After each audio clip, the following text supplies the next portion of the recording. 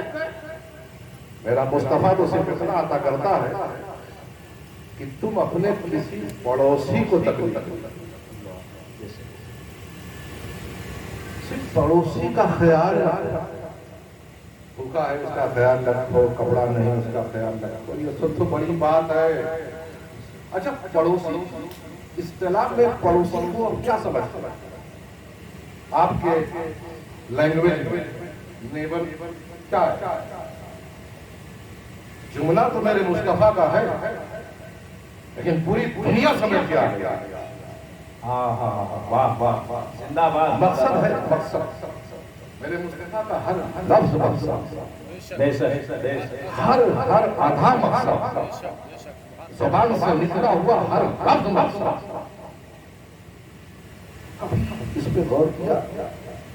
خطابات تو آپ نے سنے ہوں گے، پڑوسی خطاب، اس کے بعد محلہ کا وہی پڑوسی ہے، اس کے بعد اس کے ایک محلہ دوسرا محلہ اس کا پڑوسی ہے، محلے سے محلہ پھر ٹاؤن ایریا وہ اس کا پڑوسی ہے، شہر سے شہر میں اس کا پڑوسی ہے، یہ پورا برہمانڈ اس کا پڑوسی ہے۔ ارے میاں پڑوسی وہ ہے جو تمہارے بغل میں بیٹھا ہے، وہ پڑوسی۔ تم رکشے پہ ایک بیٹھے اور تمہارے بغل میں دوسرا رکشے پہ بیٹھا ہے، وہ پڑوسی۔ اب تمہیں اس کا خیال رکھنا ہے۔ اس کا مطلب یہ ہوا کہ لفظ ایک ہے لیکن مصطفیٰ کی یاد تمہیں 24 گھنٹہ رہے گی۔ سفر کرو گے تو پڑوسی یاد کر کے تم مصطفیٰ کو یاد کرو، چلو گے تو تمہیں یاد ہوگا کہ میرے بغل سے جو جا رہا ہے میرے کسی ایکشن سے اسے تکلیف نہ ہونے پائے۔ اگر تم نے یہ سوچ لیا کہ یہ مصطفیٰ جان رحمت کا تم کی تکرار پر نازل ہو رہا ہے، تم چلتے جا رہے ہو مصطفیٰ یاد آ رہا ہے، تم بیٹھ رہے ہو مصطفیٰ یاد آ رہا ہے، تم سوچ رہے ہو مصطفیٰ یاد آ رہا ہے۔ ایک لفظ، یہ مقصد ہے، زندہ باد زندہ باد، یہ مقصد ہے۔ اور سب سے زیادہ اس دنیا میں زمین پر چلنے والے، آسمان کے نیچے رہنے والے، سب سے زیادہ مقصد اور امپورٹنس، سب سے زیادہ ذمہ داری اس کی ہے جو اللہ کا بندہ بھی ہو اور رسول اللہ کا امتی بھی ہو۔ نعرہ تکبیر، نعرہ رسالت، شان مصطفیٰ، خاندان مصطفیٰ، یہ مقصد ہے۔ اور ایسا مقصد، ایسا یہ تو احسان ہے میرے رب، بے شک یہ میرے رب کا اتنا بڑا احسان ہے کہ 18,000 عالم پیدا فرمایا، 18,000 عالم، اور اس عالم میں اشرف المخلوقات ہمیں بنایا، اور اس اشرف المخلوقات میں خیر امت ہمیں بنایا۔ کتا بنا دیتا تو کیا کر لیتا؟ مفتی صاحب اللہ تعالیٰ کو چلا لیتا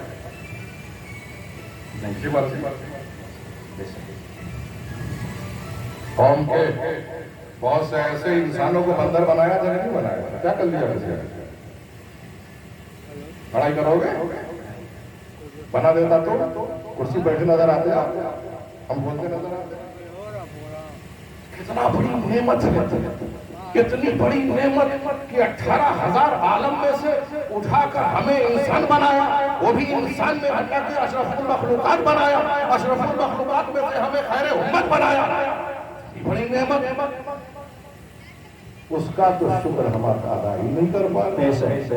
یہ تو اللہ کے رسول کا سب سے بڑا کرم ہے کہ آپ کے گھر میں جب بیٹا بیٹی پیدا ہو تو اس کا عقیقہ کرنے کا حکم یہ ہے کہ نعمت کا شکرانہ ادا کرو۔ یہ نعمت ہے، یہ نعمت ہے۔ جس کے پاس اولاد نہیں ہے ذرا اس سے پوچھو، نعمت ہے۔ اور اللہ کی نعمت، جب اللہ کی نعمت تمہارے گود میں آئی ہے تو تمہاری ذمہ داری ہے کہ وہ ایک شاندار اس کی تربیت ہو کہ رب راضی ہو جائے۔ والذین جاہدوا فینا لنہدینہم، والذین جاہدوا فینا لنہدینہم سبلنا۔ کہ آپ اس کے راستے میں آپ کو جہاد کرنا تھا، مطلب کرنا، کوشش کرنا، تربیت میں کوشش کرنا، کامیابی میں کوشش کرنا، عبادت میں کوشش کرنا، محبت میں کوشش کرنا، تعلیم کو آگے بڑھانا، یہ ہماری ذمہ داری اور ہمارا بھی مقصد ہے۔ ہر انسان کو، ہر بندے کو بغیر مقصد اس نے پیدا ہی نہیں کیا، لیکن مقصد کو پہچاننا پڑا، مقصد کو پہچاننا پڑا۔ سب جانتے ہیں، لیکن ہم مقصد کو جب بھولتے ہیں تو ہماری پہچان بگڑ جاتی ہے۔ دوستو، اب بھی جاگنے کا وقت ہے، اب بھی جاگنے کا، خطابات، شور، اب جاگنے کا وقت۔ اس وقت آپ سب اپنے رب کی طرف پلٹنے کا وقت، اپنی کوتاہیوں کو اپنے اندر جھانک کے دیکھنے کا، اپنی غلطیوں کو بار بار کوسنے کا وقت، اپنی بیماریوں کو دیکھیں، بخار ہے پیراسیٹامول،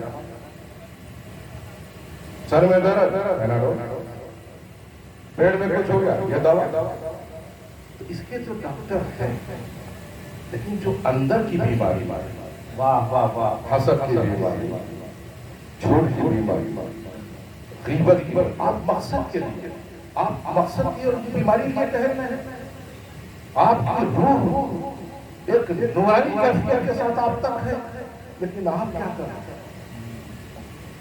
ہر آدمی علامہ نہیں بنتا، لیکن مسلمان تو بنتا ہے، بے شک مومن بن جاؤ،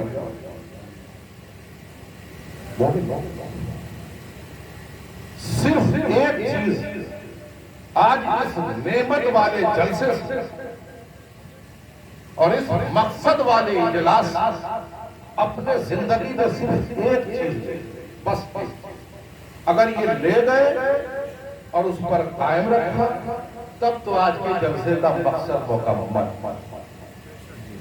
دیکھیے، یہ اجلاس خانقاہ کا اجلاس، خانقاہ ہمیشہ دیتی رہتی ہے، اسی لیے خانقاہوں کے جو دروازے ہوتے ہیں بڑے اونچے بڑے، اور ہمیشہ کھلے ہوتے ہیں،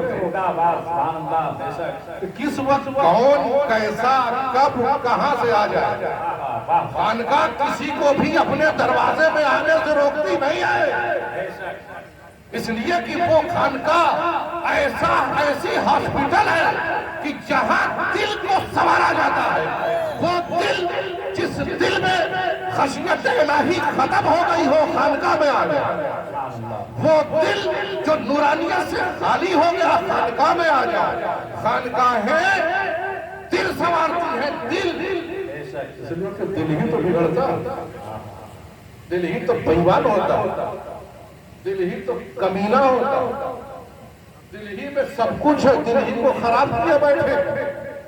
دل سنوارو، غوث اعظم نے دل سنوارا، سرکار مخدوم پاک نے دل سنوارا، سرکار غریب نواز نے دل سنوارا، سرکار محبوب الہی نے دل سنوارا۔ جب دل سنورتا ہے تب انسان سنورتا ہے، اور جب انسان سنورتا ہے تو ایمان سنورتا ہے۔ دوستو، اس لیے فیضان ابو الغوث اس علاقے میں پورے پوروانچل میں ایسا بڑھ رہا ہے، لیتے جاؤ، دل سنوارتے جاؤ، لیکن ایک بات کا آج وعدہ کر لو، بس مقصد ایک بات، صرف ایک، بڑا مشکل تھا مگر خود سوچنا اپنے سے، میرے کہنے سے صرف سوچنا، تنہا نہ سوچنا، نماز میں پڑھ کے، نماز پڑھ کے سوچنا، ایک چیز پر اٹل ہونا کہ جھوٹ نہیں بولنا۔ علماء بیٹھے ہیں، سب سے بڑا گناہ ہے جھوٹ بولنا، سب سے، آپ تو کچھ اور سوچ رہے ہوں گے، سب سے یہ جھوٹ جو ہے نا یہ آپ کو سارے گناہوں کی طرف لے جائے. عادت ہو چکی ہے، عادت تو ہو چکی جھوٹ بولنے،